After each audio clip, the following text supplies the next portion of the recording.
Hi friends, welcome back to my YouTube channel KR Telugu review ఛానల్కి అందరికీ స్వాగతం. ఈరోజు వచ్చేసి నేను రాయచోటుకు అయితే వెళ్తున్నాను. ఇదే నా కార్ని ఎఫ్సీ చేయించడానికి రాయచోటుకు వెళ్తున్నాను. ఎఫ్సీ ప్రాసెస్ ఎలా ఉంటుంది మొత్తం కూడా చెప్తాను. వీడియోని ఎక్కడ స్కిప్ చేయకుండా పూర్తిగా అయితే చూడండి. అండ్ అలాగే ఈ బ్రిడ్జ్ ఏదో తెలుసా నీకు? రాజంపేట నుండి రాయచోటుకు వెళ్ళే దారిలో ఈ బ్రిడ్జ్ అయితే వస్తుంది. దీన్ని సానిపై బ్రిడ్జ్ అని కూడా అంటారు. ఇది ఒక సినిమాలో కూడా ఉంది. మీరు గెస్ చేయండి ఒకసారి, ఏ సినిమాలో ఉందో చెప్పండి గెస్ చేసి. ఇది వచ్చేసి ఎస్ఆర్ కళ్యాణ మండపం సినిమాలో అయితే ఉంది. ఈ బ్రిడ్జ్ హీరోకు పర్టికులర్గా ఒక డైలాగ్ కూడా ఉంటుంది. హీరోయిన్ నడుము ఎలా ఉందంటే సానిపై బ్రిడ్జిలా సన్నగా ఉందనే డైలాగ్ కూడా ఉంది ఈ బ్రిడ్జికి. ఇది సానిపై బ్రిడ్జ్ అంటారు చాలామంది దీన్ని. మొత్తం కూడా ఇసుకే. అలాగే ఇంకో సినిమా కూడా తీశారు. అక్కడ బ్యాక్ సైడ్ కనిపిస్తుంది కదా, ఇక్కడ దూరం కనిపిస్తుంది. అక్కడ అయితే తంగలాన్ మూవీ అయితే తీశారు. యూర్ది విక్రమ్ గారిది. అంటే విక్రమ్ గారు ఇసుకలో జల్లి పడతా ఉంటారు కదా గోల్డ్ కోసం, అది ఇక్కడే అన్నమాట. అండ్ ఇంకొక ఫ్యాక్ట్ కూడా ఉంది. పుష్ప మీ అందరికి తెలిసిందే కదా, పుష్ప అంత పెద్ద హిట్ అవ్వడానికి కారణం ముగ్గురు. ఒకటి డైరెక్టరు, రెండు వచ్చేసి అల్లు అర్జున్ గారు, నెక్స్ట్ వచ్చేసి ఎవరో కాదు ఈ ఫారెస్టే అనమాట. ఈ అడవే కారణం పుష్ప సినిమా అంత హిట్ అవ్వడానికి. ఎందుకంటే షూటింగ్ చేసింది ఇక్కడ కాదు, ఈ అడవిలో కాదు షూటింగ్ చేసింది అయితే మారేడుమిల్లిలో. కానీ పేరు అయితే ఈ అడవి పేరే. ఈ అడవి పేరు ఏందో తెలుసా మీకు? కింద కామెంట్ అయితే చేయండి.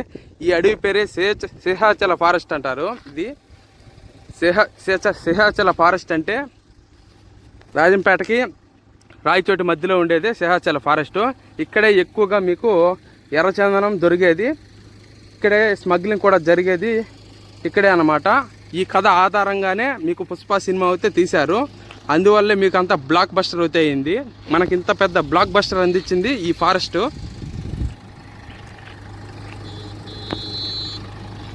సో ఇప్పుడు రాయచోటుకు అయితే బయలుదేరుతున్నాము. ఇప్పుడు ఆర్టీఓ ఆఫీసులో అయితే ఎఫ్సీలు చేయటం లేదు. సపరేట్గా ఏటీఎస్ సెంటర్ అనేసి గాలివీడ్ రోడ్డు దగ్గర అయితే కట్టారు. అక్కడికి అయితే వెళ్ళాలి ఎఫ్సీకి. మన వెహికల్కి మొత్తం కూడా చెక్ చేస్తారు. ప్రాసెస్ ఏంటంటే మీకు మొత్తం కూడా చెప్తాను, ఎంత అమౌంట్ అయింది అనేసి. వీడియోని ఎక్కడ స్కిప్ చేయకుండా పూర్తిగా అయితే చూడండి. ఇప్పుడే మన బండికి ఎఫ్సీ అయితే అయిపోయింది.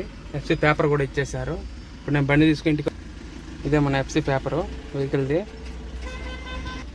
సో ఫైనల్గా మన బండికి ఎఫ్సీ అయితే అయిపోయింది అనమాట. ఎఫ్సీ అయితే చేశారు, ఫిట్నెస్లో పాస్ అయిపోయింది. ఇది వచ్చేసి ఏటీఎస్ సెంటర్ అనమాట.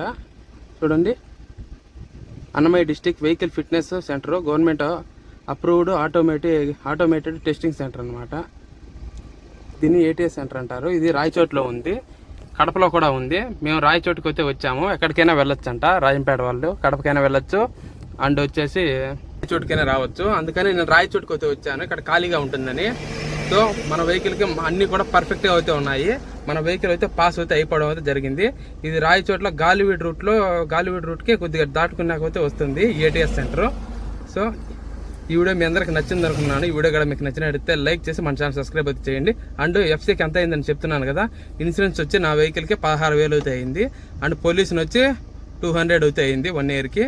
ఇంకొచ్చేసి గ్రీన్ ట్యాక్స్ 1000 రూపాయలు ఉంటుంది మామూలుగా అయితే. ఈ గవర్నమెంట్ ఈసారి పెంచేసింది, 4,000 అయితే తీసుకున్నారు గ్రీన్ ట్యాక్స్కి. అప్పటికి 20,000 అయింది. 20,000 ఎఫ్సీకి వచ్చేసి ఒక 3,000 అయింది. మళ్ళీ చలానాకి బ్రోకర్కి మొత్తం కూడా 3,000 అయితే అయింది. మొత్తం వచ్చి నాకు 1 ఇయర్ ఎఫ్సీ చేయడానికి 23,000 అయితే ఖర్చు అయింది. 2 ఇయర్స్కైనా అంతే ఉంటుంది. నా బండి 10 ఇయర్స్ దాటిపోయింది కాబట్టి 1 ఇయరే ఇచ్చారు ఎఫ్సీ. 10 ఇయర్స్ బిలో అయితే కనుక 2 ఇయర్స్ అయితే ఎఫ్సీ ఇచ్చారు. ఈ వీడియో కూడా మీకు నచ్చినట్టయితే లైక్ చేసి మన ఛానల్ సబ్స్క్రైబ్ అయితే చేయండి.